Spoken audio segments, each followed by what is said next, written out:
meus amores e minhas amoras, tudo bem com vocês? Sejam bem-vindos à terceira e última parte das videoaulas de introdução aos cordados. Na videoaula anterior, eu finalizei, essa videoaula falando então das características gerais, explicando esse cladograma que vocês estão vendo aí, ok? Vimos então que a primeira coisa que surgiu foi o crânio e depois a vértebra, ok?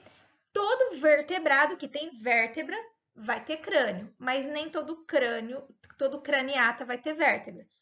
Quem que é o único que só tem crânio e não tem vértebra? A feiticeira, ok? Lá na primeira videoaula de introdução aos cordados, a gente falou das características dos cordados, o que todo cordado tem. Agora, a gente vai ver o que todo craniata tem, ok? Então, são as características gerais dos craniata. Deixa eu colocar aqui, dos craniata. Dos que tem crânio. Então, primeira característica, crânio. E eu coloquei em asterisco vértebra. Por quê? Qual que é a exceção? A feiticeira. Feiticeira, ok? Uma outra característica presente nos craniata, a pele tem duas camadas, só existe nos craniata. A epiderme, ela é multiestratificada. O que é epiderme multiestratificada? Significa que é composta não só por uma camada de célula, mas por várias camadas de célula. Então, multiestratificada, várias camadas de célula. Nos demais animais só tem uma camada, tá bom?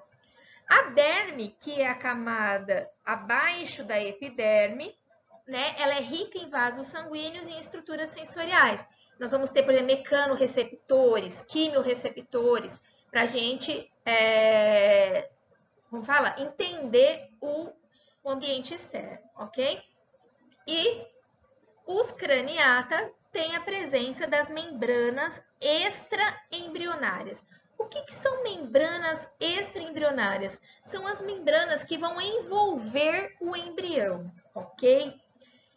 Que nós temos o saco vitelínico, o âmnion, o córion e o alantoide. Ana, vai estar presente em todos os craniata?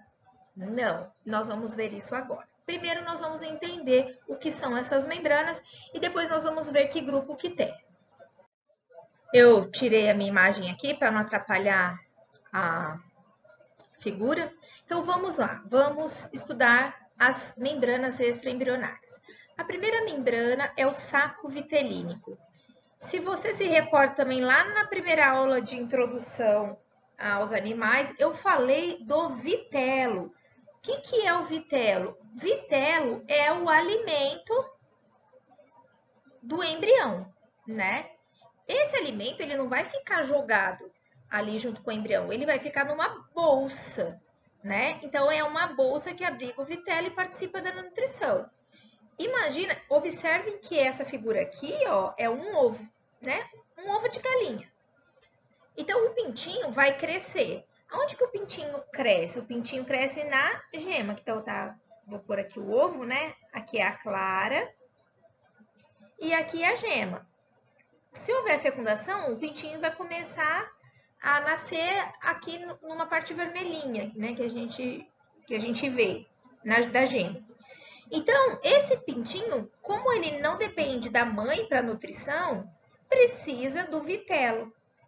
Esse vitelo está representado na figura por essa bolsa aqui amarelada, ó. Então, o vitelo é um nutriente e está numa bolsa chamada de saco vitelínico. Observa que o saco vitelínico é ligado no intestino. Esse amarelo aqui, ó, que eu estou pintando, é o embrião, ok? Então, esse saco vitelínico liga-se ao intestino. Ele é desenvolvido nos animais ovíparos, ou seja, que botam ovos. Então, o saco vitelínico vai estar grande, né? No peixe, no réptil e na ave. É o que geralmente a gente come, a gema, tá? A gema é basicamente feita de vitelo. E nos vivíparos, o que são os vivíparos? Que não botam ovos, né? que geralmente tem a placenta. Então, a função do saco vitelínico passa a ser executada pela placenta. Então, nem sempre nos cordados o saco vitelínico ele é grande. Tá? Um exemplo disso são os mamíferos vivíparos. O âmnion, né, é a membrana que envolve o embrião, o âmnion aqui, ele vai envolver o embrião, deixa eu pôr de outra cor aqui. E o âmnion, ela vai abrigar, na verdade, a cavidade amniótica abriga um líquido que é o líquido amniótico. E esse líquido, que é a famosa bolsa estourou, né? Ele vai ter a função de proteger o embrião contra choques mecânicos e contra a dessecação. Lembrando que todo o embrião ele cresce e se desenvolve na água, ou seja, no líquido amniótico. Então, está presente em répteis, aves e mamíferos. O saco vitelínico, ele está presente nos peixes, nos répteis, nas aves e nos mamíferos. Lembrando que nos mamíferos que tem placenta vai estar regredido. A partir de agora, o âmnion, o córion e o alantoide só vai ter a partir de répteis. Então, olha só, das 4 membranas extraembrionárias, o peixe só tem saco vitelínico. Peixe não tem âmnion, não tem córion e não tem alantoide.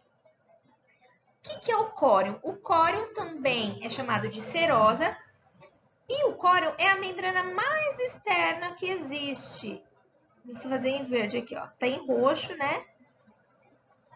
É a mais externa que existe e também serve para proteção.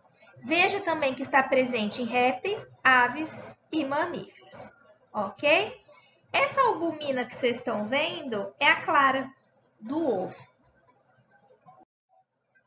E por fim, mas não menos importante, o alantoide. O que é o alantoide?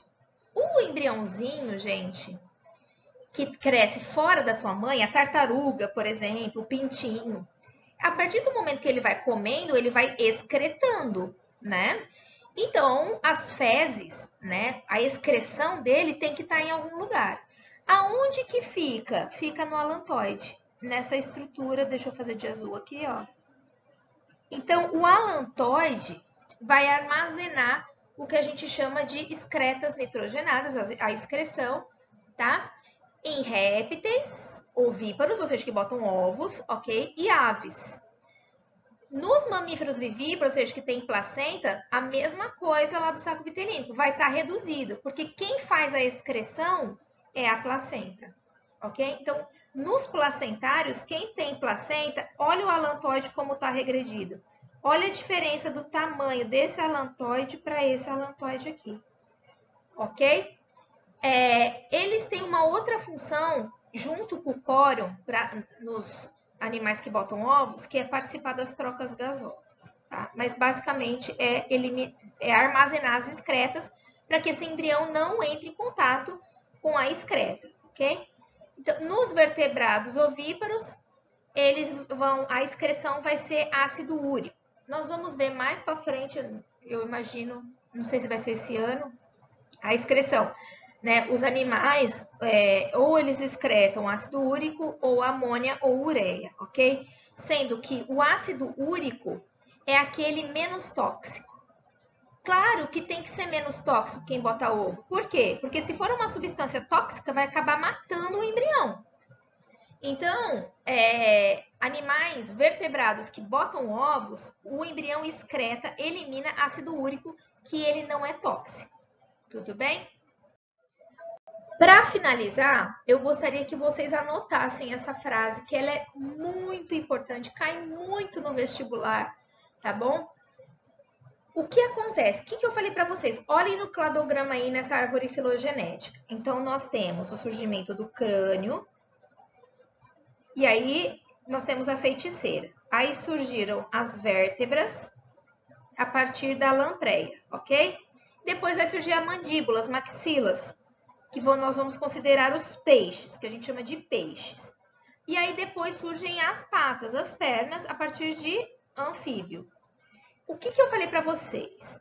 Que de peixe para frente tem o saco vitelínico. das 4 membranas lá, né? O saco tem.